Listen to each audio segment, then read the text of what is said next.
مرحبا إخواني وأخواتي. فصل الخريف هو أحد من فصول السنة. في هذه الفصل يتغير لون الأوراق الشجرة إلى أصفر والبرتقالية. الشوارع وأرض الغابات صار لونهما الذهبي، مثل كيف يرتدون غطاء ذهبي. في نهاية الفصل نادرا ترى الأشجار بأوراق الشجرة. الأشجار بهذا العمل جعلوا أنفسهم يستعيدون لفصل بارد وبدون أشعة الشمس.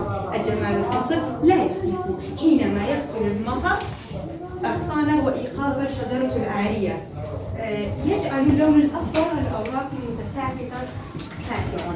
رائحة الأرض مثل رائحة العطور ستغذي أكلنا. هذه الفصل معروفة بفصل الشعراء لأنه يحتوي الخصائص، فهو فصل ملهم. بانتهاء فصل الخريف وسنبدأ فصل الربيع.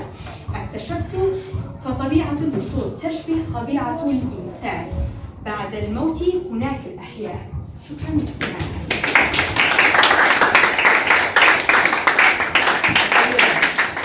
ورحمة الله وبركاته. مرحبا بكم سيداتي وسادتي. يومنا أنا أتحدث عن فصل الشتاء. فصل الشتاء فصل من فصول السنة، يأتي بعد الفصل الخريف ويبدأ من 21 من شهر التاسع. فصل الشتاء أحد أجمل فصول عندي. فصل الشتاء يتميز الناس يلبسون ثيابا حارا،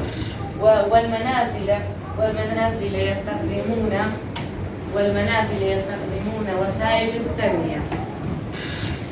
فصل الشتاء يتعرف بمطر ثلجا كثيرا، وأيضا فصل الشتاء لديها مناظر جميلة مثل جفاف أوراق الشجرة، وأيضا تجميد البحار. في هذه الفصل